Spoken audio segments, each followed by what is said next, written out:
अस्सलामु अलैकुम वरहमतुल्लाहि वबरकातुहू। इन्नल हम्दुलिल्लाह नहमदुहु व नस्तईनुहु व नस्तगफिरुहु व नऊज़ु बिल्लाहि मिन शुरूरि अनफुसिना व मिन सय्यिआति अअमालिना। मन यहदिहिल्लाहु फला मुदिल्ल लहु व मन युद्लिल फला हादिय लहु।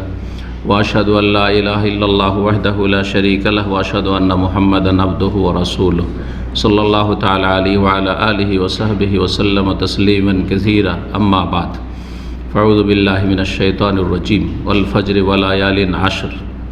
সম্মানিত দ্বীনী ভাতৃমণ্ডলী, আল্লাহ রাব্বুল আলামিনের প্রশংসা এবং প্রিয় রাসূল সাল্লাল্লাহু আলাইহি সাল্লামের উপর সালাত ও সালামের পর আজ বৃহস্পতিবার 24 জিলকাদা 1443 হিজরি মোতাবেক 23 জুন 2022 আমাদের সাপ্তাহিক বিষয়ভিত্তিক আলোচনা। সময় যেহেতু হজের সময়, জিলহজ মাস সামনে আসছে, সামনে সপ্তাহে, আর জিলকাদার আমরা শেষ দিকে আছি, সুতরাং এই জিলহজ মাসের প্রথম দশক যে গুরুত্বপূর্ণ, এই বিষয়টি নিয়ে আলোচনা করব। যদিও এই বিষয়ের উপর আমাদের বিভিন্ন আলোচনা আছে, গত বছরের একটি আলোচনা আছে, অত্যন্ত গুরুত্বপূর্ণ আলোচনা, এবং কি আমল করবেন, কি ফজিলত রয়েছে এসব জানার জন্য যথেষ্ট। তার আগেরও পুরাতন বিভিন্ন বছরের আলোচনা আছে। তারপরে আজকে একটু অন্য বিষয়গুলি এই ক্ষেত্রে, কারণ বিভিন্ন দিক রয়েছে একটা বিষয়েরই, আর অনেক ভাই বোনেরা আজকে যেহেতু অনেক পরিবারও আসেন, যারা নতুন এসেছেন, যারা জিলহজ মাসের এই দিনগুলির গুরুত্ব বা ফজিলত জানেনই না অনেকে, কারণ দেশে এগুলোর চর্চা খুব কম, এগুলো চর্চা নেই। তো যার ফলে সামনে যারা আসছেন, সরাসরি যারা শুনছেন আজকে, তাদেরকে লক্ষ্য রেখে সোশ্যাল মিডিয়ায় যারা শুনবে তাদের জন্য আছে আলোচনা, তাদের জন্য প্রয়োজন হয়তো নেই। তো আপনাদের জন্য বিশেষভাবে আজকের এই বিষয়টি আমরা বাছাই করেছি, তা হচ্ছে জিলহজের প্রথম দশকের ফজিলত, গুরুত্ব, আমল এবং কয়েকটি পয়েন্ট এই ক্ষেত্রে আমি পেশ করব আপনাদের সামনে। আল্লাহ রাব্বুল আলামিন এই দিনগুলির এত গুরুত্ব ফজিলত রেখেছেন যে কোরআনে কারিমে এই 10টি দিনের কসম করেছেন। আর কোরআনে কারিমে আল্লাহ রাব্বুল আলামিন তাঁর সৃষ্টি থেকে যেসব বিষয়গুলির বা বস্তুর কসম করেছেন, সেগুলির গুরুত্ব দেখানোর জন্যই কসম করেছেন।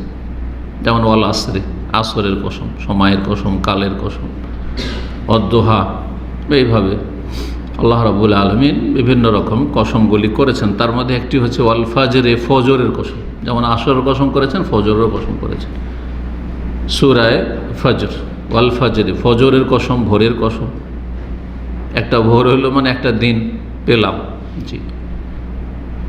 ওয়ালায়ালিন আশর, আর তারপরে দ্বিতীয় শপথ হচ্ছে যে 10টি রাত বা 10টি দিনের কসম। রাত বলে দিন রাত দুটোকে উদ্দেশ্য করা হয়। আমি অমুক জায়গায় 10 দিন থেকেছি, মানে দিন রাত সহ থেকেছি। আমি অমুক জায়গায় 10টা রাত কাটিয়েছি, তার মানে সেখানে 10 রাত কাটিয়েছেন, মানে দিন সহই কাটিয়েছেন। তো কোরআনেও সেই ভঙ্গিমাতে এখানে বলা হয়েছে ওয়ালায়ালিন আশর, 10 রাতের মানে 10 দিন 10 রাতের আল্লাহ কসম করেছেন। সূরা ফজর আয়াত নম্বর 1-2। ইমাম ইবনে কাসির রহমতুল্লাহ আলাইহি, প্রসিদ্ধ তাফসীর তাঁর, তিনি বলছেন এই 10টি দিন হচ্ছে আশর জিলহিজ্জা, জিলহজ মাসের 10 দিন, জিলহজ মাসের প্রথম দশক, প্রথম 10 দিন। এইরকমই বর্ণনা এসেছে ইবনে আব্বাস রাদিয়াল্লাহু তাআলা আনহু সাহাবী থেকে, আব্দুল্লাহ বিন জুবাইর রাদিয়াল্লাহু আনহু থেকে, ইমাম মুজাহিদ থেকে, অন্যান্য আরও তাবেঈন সাহাবায়ে কেরাম থেকে বর্ণিত হয়েছে। এই জন্য একজন মুসলিমের জীবনে বড় একটি সুযোগ, সুবর্ণ সুযোগ, যে এই রকমের ফজিলতপূর্ণ মহত্বপূর্ণ সময় আল্লাহ রাব্বুল আলামিন আমাদেরকে দিয়েছেন। যেমন রমজান মাসের শেষ দশকের রাতগুলি, যাতে রয়েছে লাইলাতুল কদর, জি, যাতে রয়েছে গুরুত্বপূর্ণ ইবাদত বন্দেগী, ঠিক ওই রকমই জিলহজ মাসের 10টি দিন। ইমাম ইবনে তাইমিয়া রাহিমাহুল্লাহ এই সম্পর্কে দুটোকে তুলনা করে বলেছেন। কারণ কেউ বলেছে যে রমজানের শেষ 10টি দিন বা রাত উত্তম বেশি, আর কেউ বলেছে জিলহজ মাসের এই 10টি দিন বেশি উত্তম। দুটোর সমন্বয় করে তিনি বলেছেন, দুটো মত হয়ে গেল। তাহলে তিনি মাঝামাঝি বলেছেন যে রাত কেন্দ্রিক রমজান মাসের শেষ 10টি রাত বেশি ফজিলতপূর্ণ, উত্তম। আর দিনকে কেন্দ্র করলে এই জিলহজ মাসের 10টি দিন রমজান মাসের শেষ 10টি দিনের চাইতে উত্তম। কারণ রমজান মাসে যে ইবাদত বন্দেগী গুরুত্বপূর্ণ রয়েছে সেটার সম্পর্ক রাতের সাথে, কদর লাইলাতুল কদর রাতে। আর এই জিলহজ মাসের প্রথম 10 দিনে যে ইবাদত বন্দেগী রয়েছে সেগুলির অধিকাংশ সম্পর্ক হচ্ছে দিনের সাথে। এই জন্য কোরবানি বলেন অথবা আরাফার সিয়াম বলেন বা অন্যান্য আরও সিয়ামগুলি বলেন, জি এইভাবে ঈদের সালাত বলেন। এই ক্ষেত্রে প্রথম যে পয়েন্টটি নিয়ে আলোচনা করব তা হচ্ছে যে আল্লাহ রাব্বুল আলামিন যদি আপনাকে আমাকে সুযোগ দেন এই দিনগুলির, আল্লাহ আমাদের হায়াত দিয়েছেন, সুস্থতা দিয়েছেন, বলেন আলহামদুলিল্লাহ। অনেকে অসুস্থ আছেন, হয়তো দিন পাবেন কিন্তু অসুস্থ আছেন। অনেকে গত বছর ছিলেন, এবার নেই, তার আগে দুনিয়া থেকে চলে গেছেন, অথবা এই জিলহজ মাস আস্তে আস্তে চলে যাবে দুনিয়া থেকে। আপনাকে আমাকে যদি আল্লাহ সুযোগ দেন, সুতরাং আমাদেরকে মনে রাখতে হবে যে এই দিনগুলি অত্যন্ত ফজিলতপূর্ণ, অত্যন্ত ফজিলতপূর্ণ। এটা আমাকে জানতে হবে, আপনাকে জানতে হবে। এই সম্পর্কে জ্ঞান থাকলেই না আমল হবে, এই সম্পর্কে জ্ঞান অর্জন করতে হবে। এবং গোটা বছরে যত দিন রাত রয়েছে তার মধ্যে সবচেয়ে বেশি উৎকৃষ্ট এই দিনগুলি। এই মর্মে সহিহ বুখারীতে হাদিস রয়েছে, নেক আমল গোটা বছরের কোনো দিনে আল্লাহর কাছে এত প্রিয় হতে পারে না এই দিনগুলির চাইতে। আর ইবনে হিব্বানে অন্য ভাষাতে একটি হাদিস রয়েছে যেটি আজকে বর্ণনা করবো, জাবের বিন আব্দুল্লাহ রাদিয়াল্লাহু তাআলা আনহু থেকে। তিনি বলছেন, মা মিন আইয়ামিন আফযালু ইনদাল্লাহ, এমন কোনো দিন নেই যেটি আল্লাহর কাছে বেশি ফজিলতপূর্ণ উৎকৃষ্ট হতে পারে মিন আইয়ামি আশরে জিলহিজ্জা, জিলহজ মাসের এই 10টি দিনের তুলনায়। আল্লাহর কাছে সবচেয়ে বেশি ফজিলতপূর্ণ, সবচেয়ে বেশি প্রিয় এই দিনের আমল। যেমন সহিহ বুখারীতে যে হাদিস রয়েছে, মা মিন আইয়ামিন আল আমালুস সালিহু ফীহিন্না আহাব্বু ইলাল্লাহি মিন হাযিহিল আইয়াম, আল্লাহর কাছে নেক আমল অন্য দিনে এর চাইতে বেশি প্রিয় হতে পারে যে কোনো নেক আমল। এই দিনের নেক আমল ভালো আমলের চাইতে বেশি প্রিয় হতে পারে না। সাহাবীরা জিজ্ঞাসা করেন, ওয়ালাল জিহাদু ফি সাবিলিল্লাহ, এমনকি আল্লাহর রাস্তার জিহাদ? বললেন, ওয়ালাল জিহাদু ফি সাবিলিল্লাহ ইল্লা রাজুলুন খারাজা বিনাফসিহি ওয়া মালিহি, তবে কোনো ব্যক্তি যদি আল্লাহর রাস্তায় জান মাল সব কিছু নিয়ে বের হইল, ফালাম ইয়ারজি মিন যালিকা বিশাই, আর তারপর কোনো কিছু নিয়ে ফিরে আসলো, আল্লাহর রাস্তায় শহীদ হয়ে গেল, তার মর্যাদা কেউ হাসিল করতে পারবে না, এই দিনগুলিতে ইবাদত বন্দি করেও হাসিল করতে পারবে না। দ্বিতীয় যে বিষয়টি, যখন এই ফজিলতপূর্ণ দিনগুলি সম্পর্কে জানলাম যে সবচেয়ে বেশি ফজিলতপূর্ণ, সবচেয়ে বেশি গুরুত্বপূর্ণ এই দিনগুলি গোটা বছরের ভিতরে, আল্লাহ যদি আমাদেরকে এই সুযোগ দেন, আর ইনশাআল্লাহ দেবেন, আল্লাহর কাছে আশা রাখতে হবে। সবসময় আমাদেরকে কি হইতে হবে? পজিটিভ হইতে হবে, ভালো আশা রাখতে হবে, ভালো আশা রাখতে হবে। অনেকে একটু অসুস্থ হলেই নেগেটিভ ধারণা করে, এটা খুব খারাপ জিনিস। আমি অনেক ভাইদেরকে দেখেছি, অনেক পরিবারে দেখেছি, একটু অসুস্থ হলে একবার হাহাকার অবস্থা, আর বাঁচবো না, আর আমার ভালো হবে না, ভালো হবে না। বাঁচবেন না বলছেন, বাঁচবেন না, কারণ আল্লাহ সম্পর্কে আপনার কুধারণা। কেন সুধারণা রাখতে পারেন না যে যতই আমি অসুস্থ হই না আল্লাহ ভালো করবেন? হ্যাঁ, যতই বালা মুসিবত আসুক না কেন দূর হবে, রাত যতই অন্ধকার হোক না কেন ভোর হবে, যেমন আশা আছে যে এক সময় ভোর, যতই অন্ধকার হোক, মেঘলা আকাশ, আর তারপরে অমাবস্যার রাত, ঘোর অন্ধকার রাত, তারপরও তো আশা আছে যে ভোর এক সময় হবে, হবে না? ঠিক ওই রকমই আমার আপনার জীবনে যতই বিপদ আপদ আসুক না কেন, যতই খারাপ অবস্থা হোক না কেন, দুঃখের অবস্থা হোক না কেন, সবসময় কী করতে হবে? যে এক সময় ইনশাআল্লাহ ভোর হবে, ইন্না মাল উসরে ইউসরা। তো আল্লাহ রাব্বুল আলামিন এই সুযোগ যখন দিয়েছেন, আল্লাহর শুকরিয়া আদায় করতে হবে।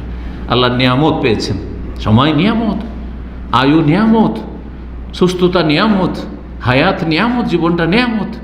যখন আল্লাহ নিয়ামত দিয়েছেন, আল্লাহ রাব্বুল আলামিনের শুকরিয়া আদায় করতে হবে যে এই দিনগুলি আল্লাহ রাব্বুল আলামিন দিয়েছেন। সুতরাং শুকরিয়া আদায় করতে, অন্তর থেকে শুকরিয়া আদায় করতে হবে, কথার মাধ্যমে আলহামদুলিল্লাহ প্রকাশ করতে হয় মানুষের সামনে।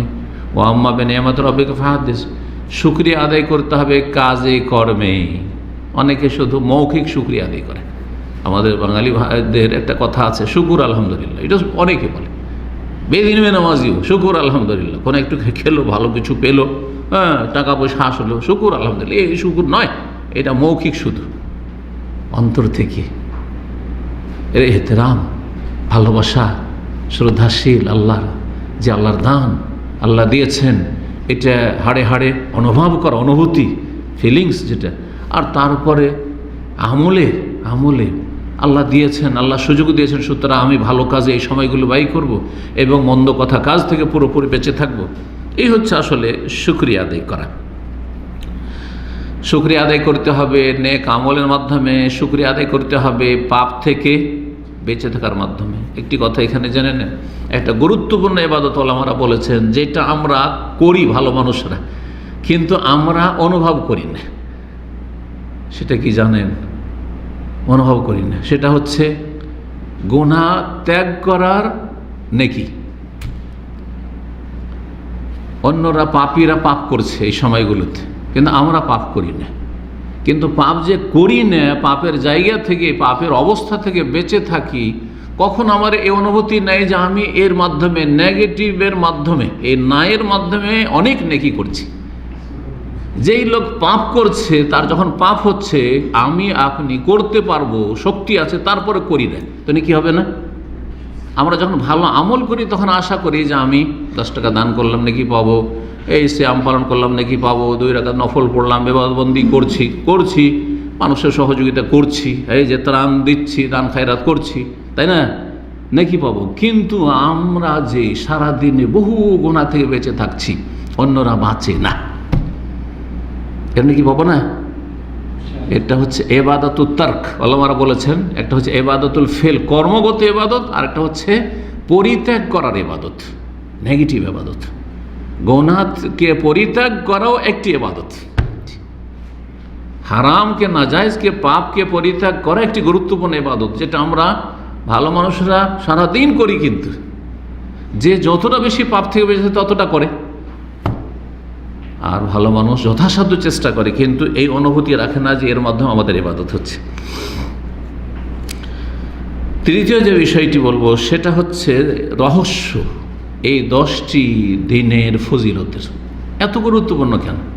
কেউ যদি জিজ্ঞাসা করে যে কী বা বৈশিষ্ট্য আছে, কী বা রহস্য, যে এই 10টা জিলহজ মাসের যে দিন, প্রথম দশক, এর এত ফজিলত কেন? এই মর্মে ইমাম হাফেজ ইবনে হাজার রাহিমাহুল্লাহ তাআলা তিনি বলেছেন ফতুল বারীতে, বুখারীর ভাষ্যে, ওয়াল্লাযী ইয়াজহারু, যেটা স্পষ্ট হয়, আন্না সাবাফি ইমতিয়াজ আসে জিলহিজা, জিলহজ মাসের এই দিনগুলি, 10টি দিনের যে এই বৈশিষ্ট্যের কারণ হচ্ছে কি, লে মাকানে ইজতিমায়ে উম্মাহাতিল ইবাদা, এই দিনগুলিতে গুরুত্বপূর্ণ ইবাদতগুলি একত্রিত হয়েছে, যেটা অন্য সময় একসাথে পাওয়া যায় না।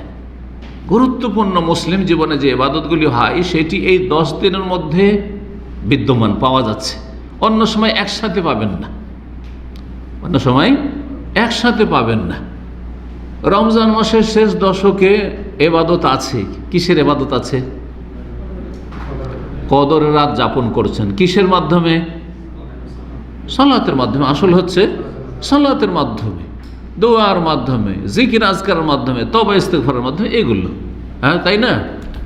কিন্তু সেখানে এমন কোন ইবাদত আছে যেটা হচ্ছে আপনার হজ, হ্যাঁ, ওমরা, এরকম কিছু নেই।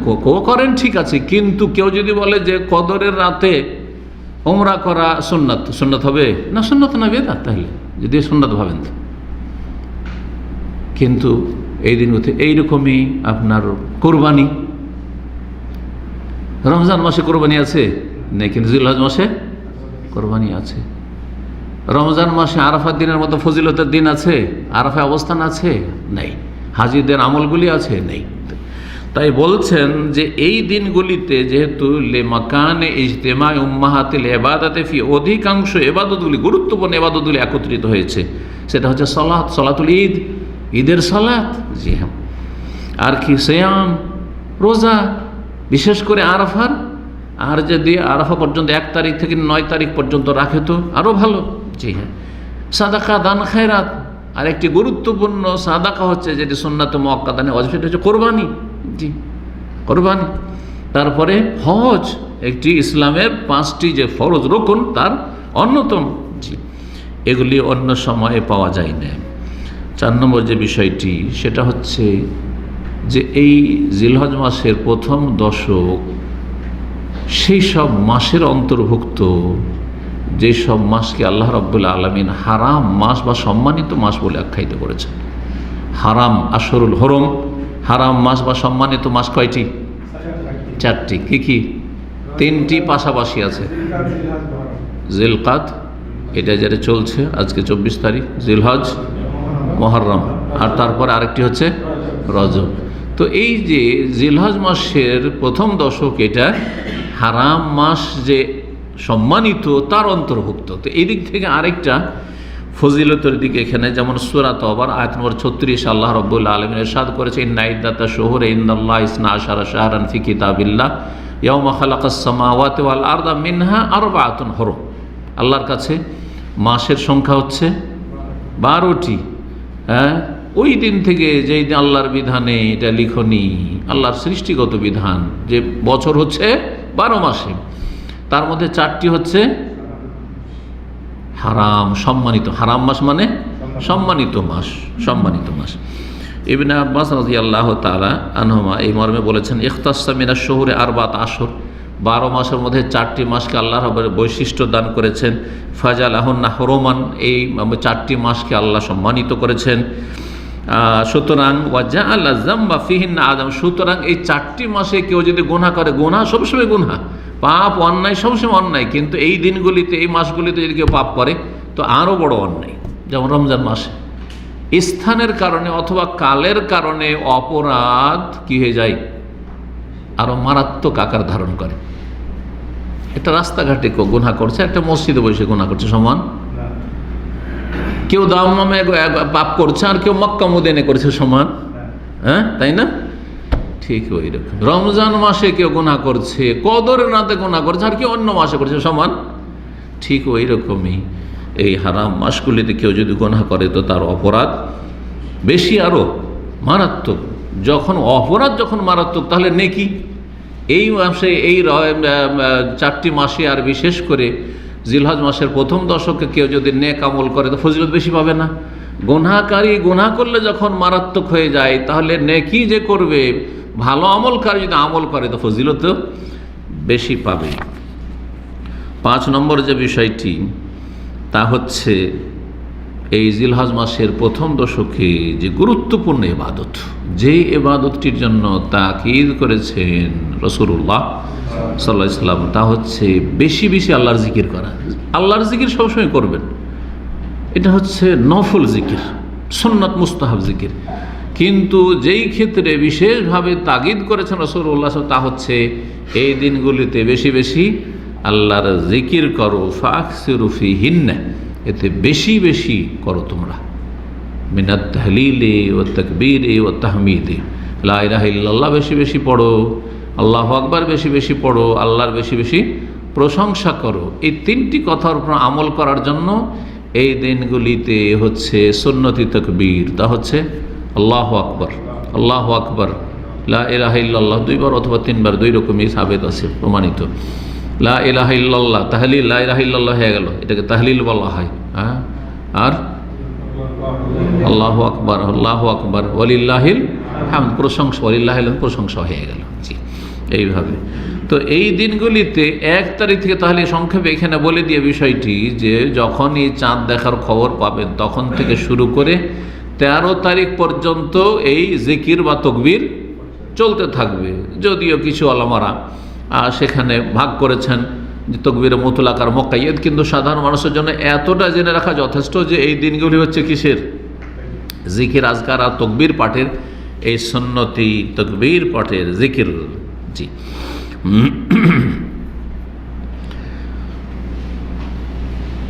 আর এই নির্দেশটি কোরআনে কারীমের আয়াত দ্বারা প্রমাণিত। সূরা হজের 8 নম্বর 28 আল্লাহ বলছেন এই দিনগুলি সম্পর্কে, ওয়াজকুরু ইসমাল্লাহি ফি আইয়ামি মালুমাত, তারা আল্লাহর নাম যেন স্মরণ করে, ফি আইয়ামি মালুমাত, জানাশোনা দিনগুলিতে, জানাশোনা দিনগুলিতে। জানাশোনা দিনগুলির তাফসীর করছেন ইবনে আব্বাস রাদিয়াল্লাহু তাআলা সাহাবী। আল আশর মানে জিলহজ মাসের 10 দিন, জিলহজ মাসের 10 দিনে যেন তারা আল্লাহর জিকির আজকার করে। এই আয়াতের তাফসীর করতে গিয়ে রাসূলুল্লাহ সাল্লাল্লাহু আলাইহি ওয়াসাল্লাম বলেছেন, তোমরা বেশি বেশি এই দিনগুলিতে কি করো? জিকির আজকার করো। জি হ্যাঁ, এই মর্মে হাদিস যে রয়েছে মুসনাদ আহমদে 5189, তাতে বলছে মা মিন আইয়ামিন আযামু ইনদাল্লাহ, এমন কোনো দিন নেই যে দিন আল্লাহর কাছে অতি মহান হতে পারে, ওয়ালা আহাব্বা ইলাইহিল আমালু ফিহিন্না, আর এর চাইতে বেশি প্রিয় আমল কখনো না হইতে পারে মিন হাযিল আইয়ামিল আশর, এই 10 দিনের তুলনায়। ফাআকসিরু ফিহিন্না মিনাত তাহলিল ওয়াত তাকবীর ওয়াত তাহমিদ, যেমন হাদিস বললাম, হাদিসটি হাসান। গুরুত্বপূর্ণ একটি জিকির, এটাকে অনেকে জিকির মনে করেন না, সেটা হচ্ছে তেলাওয়াতুল কোরআন। জিকির মানে কি? এটাকে জিকির সম্পর্কে আলোচনা করতে গিয়ে বিস্তারিত রমজান মাসে আলোচনা করেছে। জিকির মানে কয়েকটি অর্থ হয়। জিকির মানে স্মরণ করা, তাই না? জিকির মানে আলোচনা করা, জি। জিকির মানে উপদেশ, ঠিক না? কোরআনে কারীম সর্বোত্তম জিকির, কারণ কোরআনে কারীমের চাইতে উত্তম উপদেশ আর কিছু হতে পারে না। কারণ আল্লাহ স্বয়ং বাণী, স্বয়ং আল্লাহ কথা বলছেন। এই কথাগুলি কোরআনে কারীম কালামুল্লাহ, আল্লাহ বলেছেন, কালাম আল্লাহর কালাম। সুতরাং কোরআনে কারীম বেশি বেশি তেলাওয়াত করবেন, কোরআনে কারীম বেশি বেশি তেলাওয়াত করবেন, বিশেষ করে হাফেজ আলেমরা আরও বেশি। আর যারা পড়তে পারেন তারা তেলাওয়াত করবেন, যারা কোরআন পড়তে পারেন না, দুঃখের বিষয় আমাদের বাংলা ভাষাভাষী, তারা কোরআনটা শেখার চেষ্টা করবেন। আল্লাহ তৌফিক দান করুন।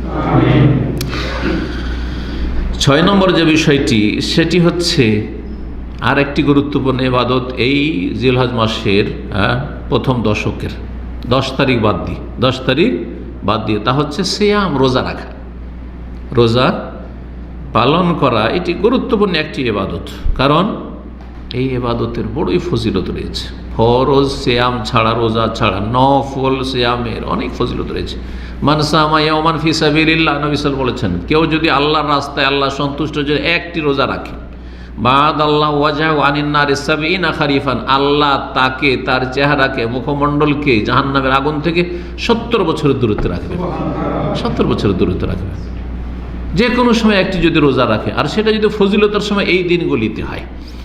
আর তারপরে এই মর্মে বিশেষভাবে যে হাদিস রয়েছে, 9 দিনের প্রথম রোজার কথা বলি, এই মর্মে নবী সাল্লাল্লাহু আলাইহি ওয়াসাল্লামের কোনো এক সহধর্মিণী বর্ণনা করেছেন যে কানান নবী ইয়াসুমুত জিলহিজ্জা, নবী সাল্লাল্লাহু আলাইহি ওয়াসাল্লাম জিলহজ মাসের 9 দিন রোজা রাখতেন। 9 আসছে, তাসে আসলে নবম হইতো, শুধু আরাফার দিন হইতো, কিন্তু 9 মানে 9।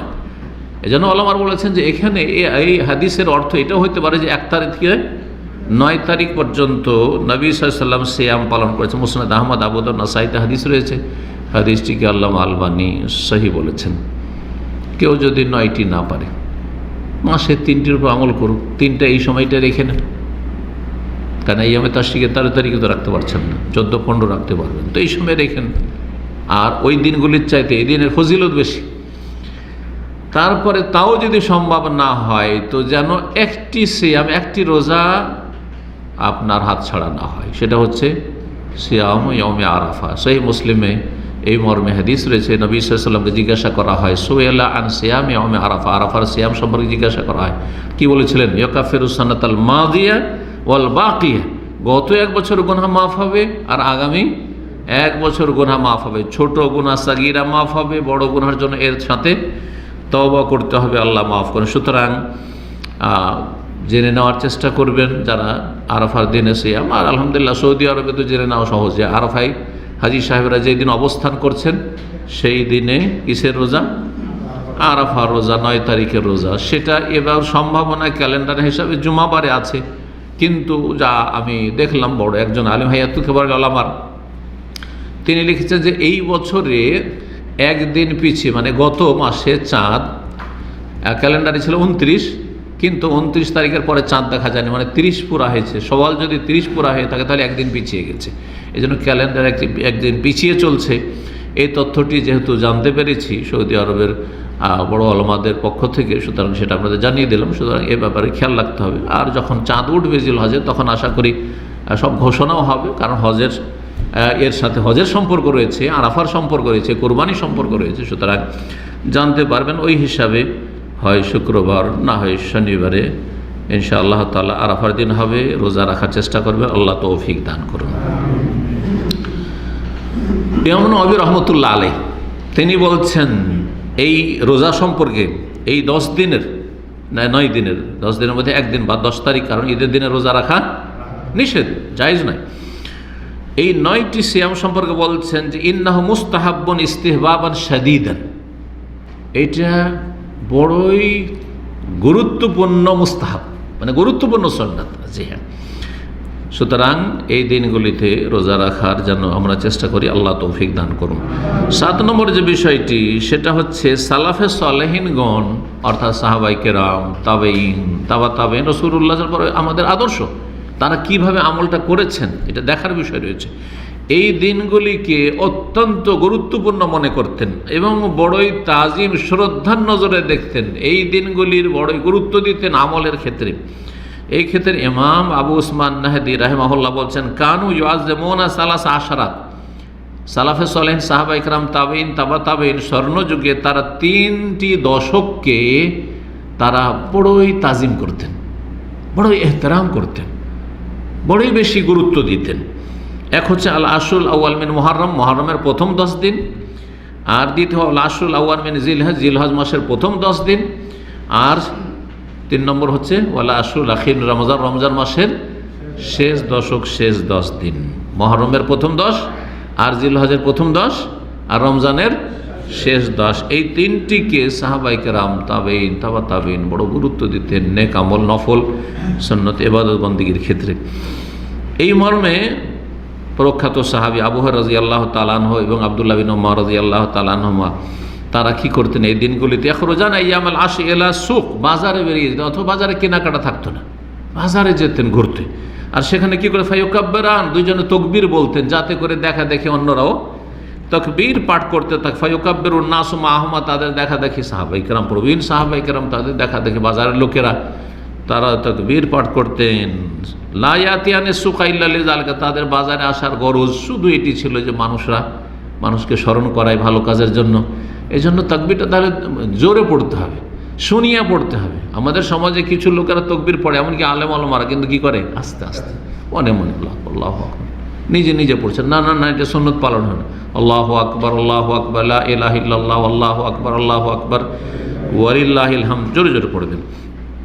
8 নম্বর যে বিষয়টি সেটি হচ্ছে যে যদি কুরবানি করার দৃঢ় সংকল্প থাকে, মনে ইচ্ছা আছে যে আপনি কুরবানি করবেন, যেই ব্যক্তি কুরবানি করছেন শুধু তিনি, তার পরিবারের সদস্যরা এর আওতাভুক্ত না। আর আমাদের সমাজে আবার মনে করে যে না রে, আমাদের কুরবানি যেহেতু আমাদের সবার পরিবারতে, এই একটি কুরবানি আমার পক্ষ থেকে, আমার ছেলে মেয়ে স্ত্রী সবার পক্ষ থেকে হচ্ছে, সবার জন্য এ হুকুম, এটা নয়। কিন্তু যেই ব্যক্তি কুরবানি করছেন, মূল ব্যক্তি, আসল ব্যক্তি, তার ক্ষেত্রে এই বিধান, তা হচ্ছে এই 10টি দিন চাঁদ উঠে যাওয়ার পর থেকে শুরু করে ঈদের সালাত পর্যন্ত, কোরবানি করা পর্যন্ত কি করবে না, নখ, চুল, অন্য যে সব অপ্রয়োজনীয় পশম রয়েছে সেগুলি ফেলবে না। যেটা জরুরি রাখা সেটা জরুরি, কারণ অনেকে আমাদের সমাজে আছে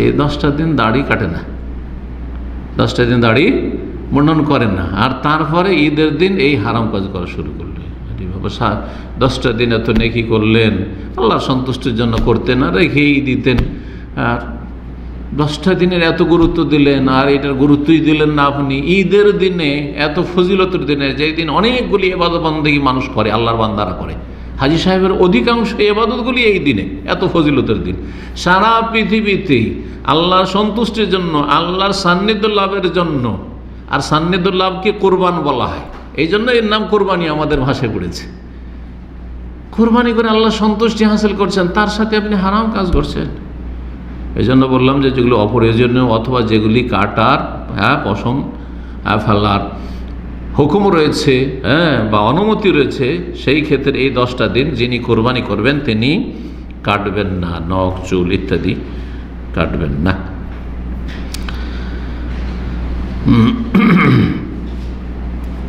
তো এই বিষয়টি বলছিলাম, এটা হচ্ছে একটি বিষয়।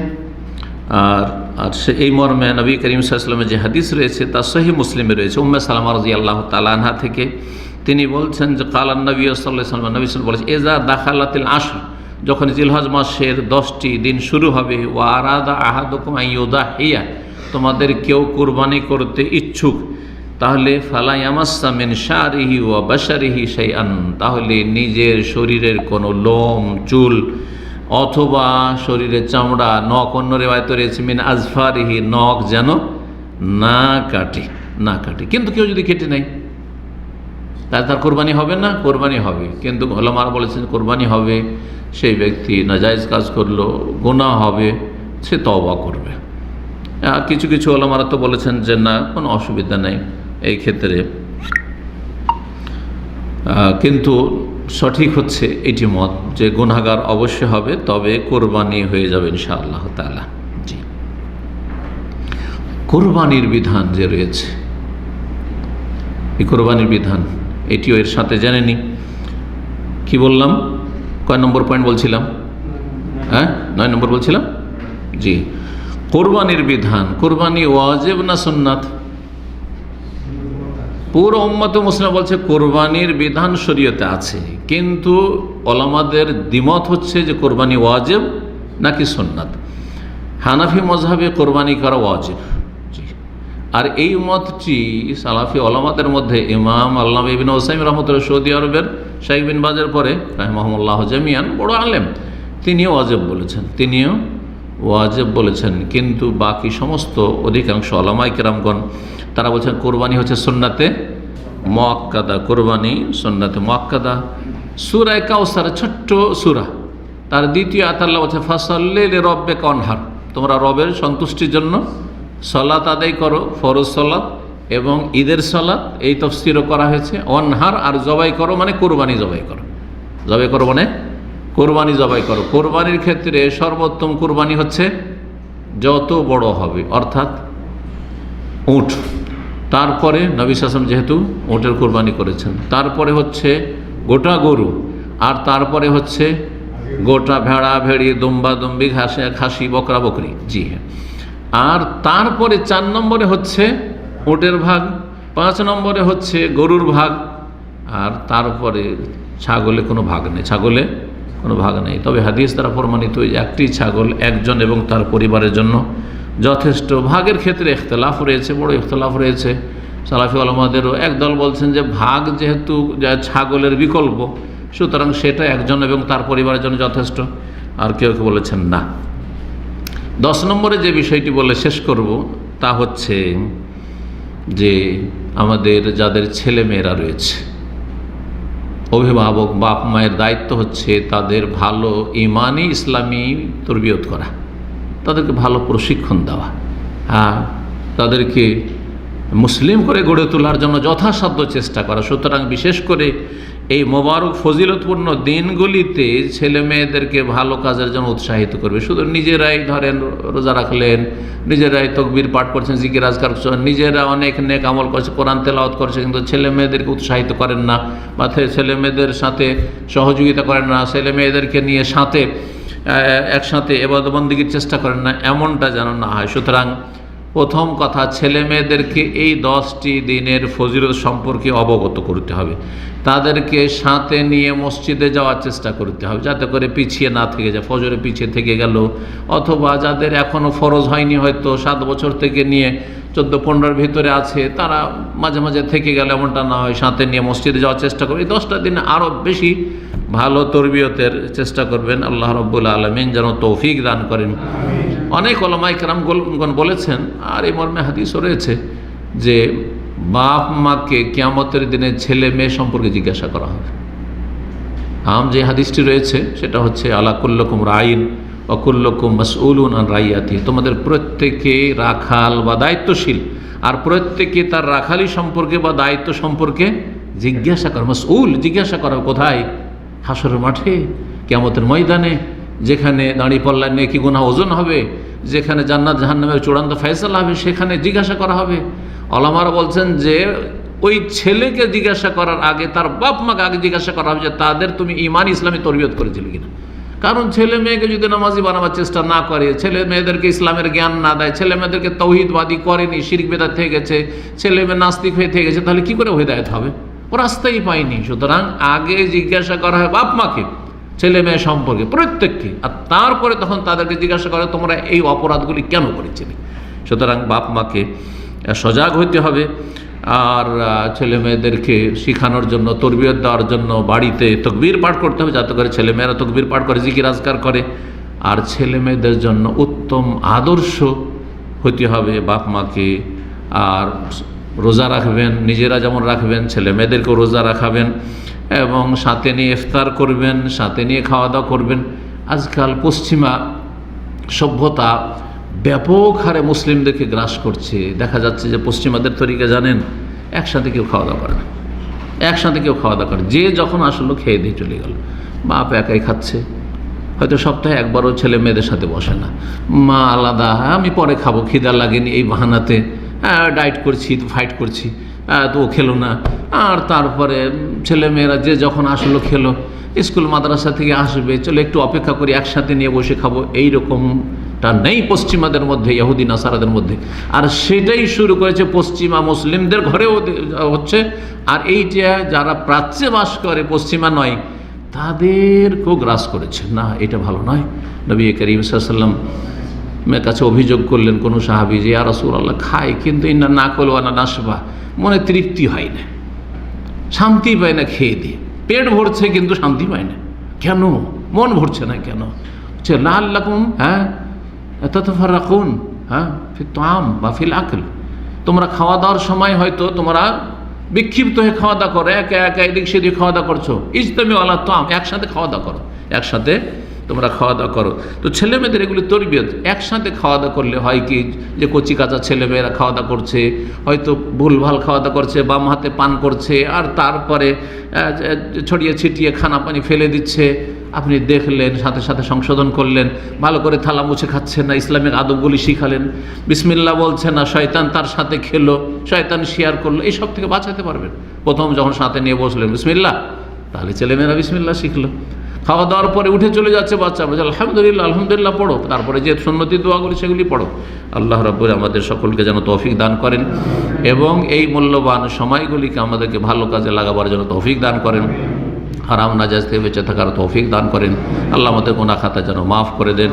ওয়া সাল্লাল্লাহু ওয়া সাল্লাম আলা নবিয়িনা মুহাম্মদ ওয়া আলা আলিহি ওয়া সাহবিহি আজমাইন।